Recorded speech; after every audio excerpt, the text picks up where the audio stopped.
NDP appointee should be terminated. Give him severance. Give him severance. And if there's any, there's Deron Bilous right there, by the way. Hey, Deron! Deron! Go, Keean, go!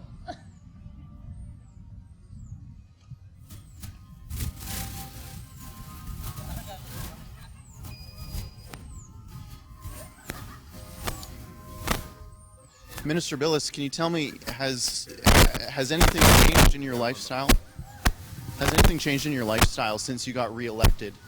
It became clear that they weren't really interested in your party's brand of politics, but for some reason they decided to re-elect you. Have you paid off the drugs as your wife said you were on? Where are we going right now?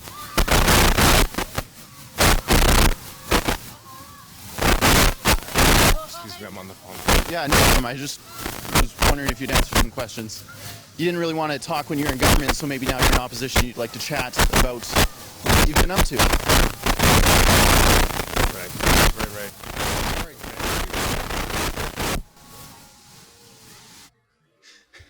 You never know when you're going to get the opportunity to talk to a communist. Or sorry, he's not a communist. He was just running with communists. So you never know when you get the opportunity. So let's just get back to what we were doing.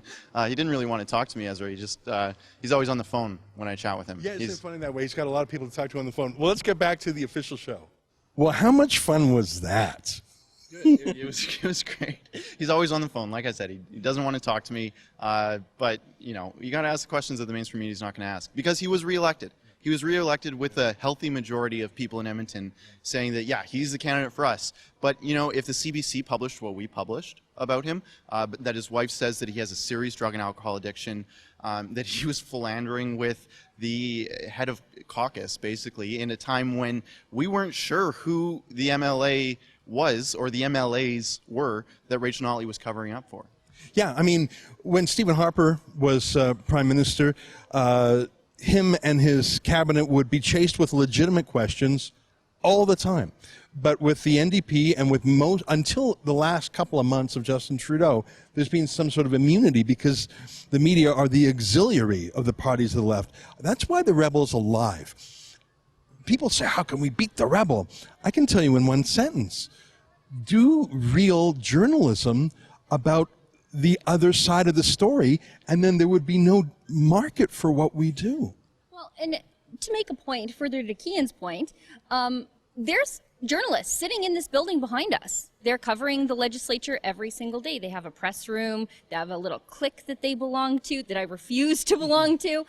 They could ask those questions that Keean asks of Deron Bilous. But Deron Bilous walks around the legislature grounds knowing that no one's ever going to ask him those questions unless Keean jumps out of the shadows in the middle of a show and chases him down the block. He walks around with complete impunity. Yeah. And it's because the media party inside the building behind us has completely abdicated their jobs. All right, let's get back to what's going on here. I made the case that literally every bureaucrat should be fired, because although you will get one or two who were competent and legitimate and talented, literally the majority of them were improper appointees in the first place. And I say that because I remember the very first list of the chiefs of staff for the cabinet ministers. I think there were 12 of them.